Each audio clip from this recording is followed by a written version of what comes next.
Yeah, my name is Molefi Kete Asante. I'm professor and chair of the Department of Africology at Temple University in Philadelphia.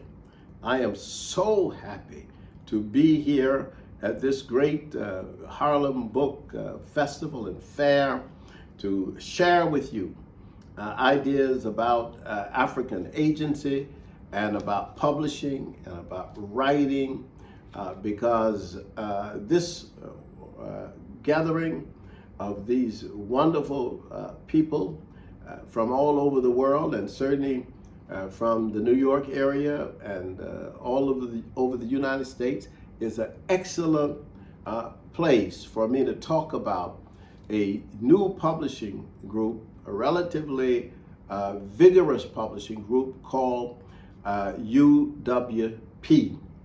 UWP, Universal Right Publication, is a company that is founded by the publisher, Dr. Ayo Sikai. And that publishing house has recently published 7 of my books, including a book I'll talk a little bit about in a minute, Revolutionary Pedagogy, a primer for teachers of Black children.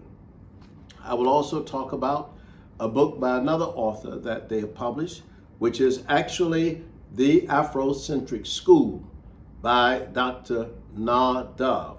This is a blueprint for how you set up Afrocentric schools in your communities, in your neighborhoods, in your cities, and in fact in your countries. If you want to set up an Afrocentric school system in Africa, you need to read this book. If you are in Brazil and in Salvador, you need to read this book. Wherever you are in the world where there are Black children or African children, you need an Afrocentric school book. The Afrocentric school book is a book that really is a blueprint for how you can set up a school, organize a school according to African principles. Now, let me just tell you a little bit about what is so remarkable about this publishing company. It was the first publishing company of many that I've had in the 94 books that I've published. I've published with many of the larger publishing houses in the world, and I have published with some of the small publishing houses in the world. But one of the things that I had a great experience with was that Dr. Sakai immediately understood when I told her that I wanted to write for her publishing company, but I wanted to write books that emphasize African agency. That didn't scare her. It scares a lot of people. When you start talking about African agency, oh, well, they're going to be talking about separatism, they're going to be talking about this, that, and the other. No. African agency means clearly that African people ought to be able to tell their own narratives through their own voices and to see the world through their own eyes. And if we can see the world through our own eyes, tell our own stories, and represent ourselves in human history, in that way, what we will have done is to have overcome a lot of the problems that we found when we were snatched from the continent of Africa and brought to the Americas, whether the Caribbean or North America or South America. And there are millions of African people who live in the United States, who live in Brazil, who live in Colombia, Uruguay, Peru, Ecuador, Chile, Argentina, Guyana, Suriname, all over South America, and even what people call Central America, like Nicaragua and Costa Rica. But really they're North America, right? Like Mexico. All the Black people are everywhere. Canada, Black people are everywhere in the Americas because of the European slave trade. So we talk about agency, and our books are about agency. It's about education, not so much about just schooling, but about education. And so I want to, in a minute, go back to revolutionary pedagogy. but truly to introduce you to the Afrocentric School by Dr. Na Dove. Dr. Na Dove wrote this book, and this book is based on research done for UNICEF and in West Africa. She did that research. She's the author of other books, including the very famous book, African Mothers, that was published by SUNY Press, State University of New York Press. But she also chose to write for Universal Right Publication, UWP. And she wrote this book, The Afrocentric School, with that in mind. It is a powerful book, a penetrating look at what culture can do to educate our children. It's just like an incredible book that really works well with revolutionary pedagogy, the book that I wrote.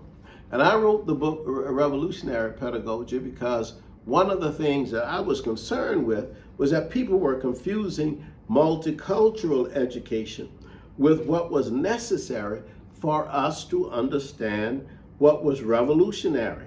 I also wanted to deal with the question of what was wrong with American education. I want to situate revolutionary pedagogy. I want to talk about the pedagogy of revolution and knowledge for revolutionary pedagogists. This was important. Let me tell you why it's important. Because if you start talking about education in the American public school systems, a lot of people will tell you, black children are the problem. Well, no, it's not black children. What I discovered is not black children. It is what we teach. It's the teachers, it's the curriculum, it's all of that stuff is the problem. Black children are very bright and intelligent and smart and capable.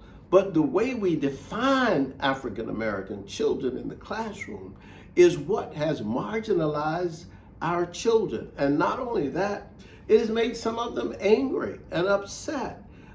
You walk into a classroom and you see brilliant black minds, children eager to learn, dynamic, with energy. And then after a few years being in school, they're lethargic. And you wonder, what happened to them? I remember them. Well, what happened to them was that people have forced children, African American children, away from appreciating the fact that they are intelligent. They are intelligent beings. And you have you have tried to marginalize our children so that our children do not understand or appreciate who they really are. We're the mothers and fathers of human civilization. Homo sapiens started in Africa. No other place where Homo sapiens start except in Africa. No, we are the mothers and fathers, not just of humanity and civilization, but we're the mothers and fathers of geometry. You couldn't have the pyramids being built without geometry. That's in Africa. That's where it started. Physiology, that's where it starts. Mummification starts in Africa. So one of the things that I do in revolutionary pedagogy, I say to the teacher, start at the beginning.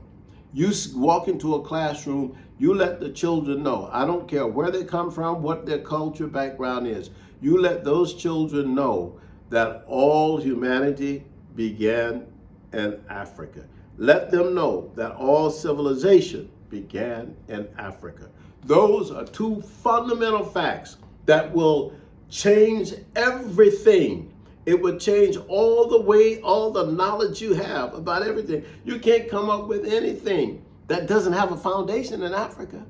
Homo sapiens, that is like modern humans, us, you, all of us.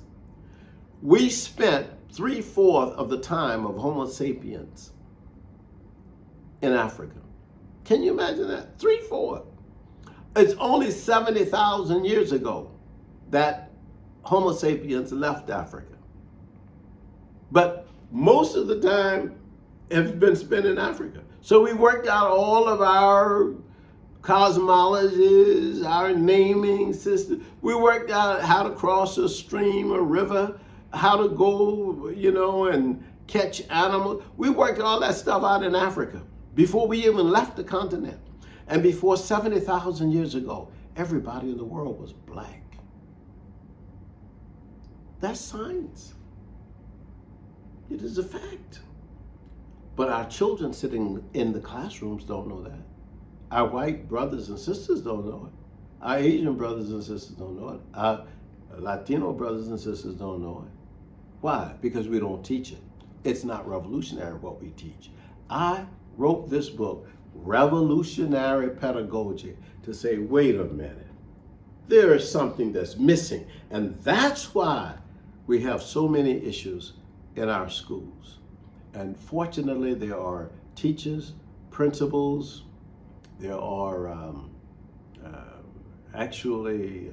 superintendents who have begun to see the light. And by seeing the light, they have begun to order for their schools revolutionary pedagogy, as well as the Afrocentric School, the book by Nadav. So Molefi Kete Asante, Revolutionary Pedagogy, Primer for Teachers of Black Children, and the Afrocentric School by Nadav. I want to thank you so much for listening, and I'm delighted to be here.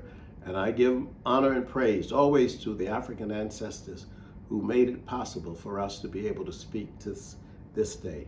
And may the festival continue forever. And may we always be blessed by learning and reading. Thank you very much. Asante Sada.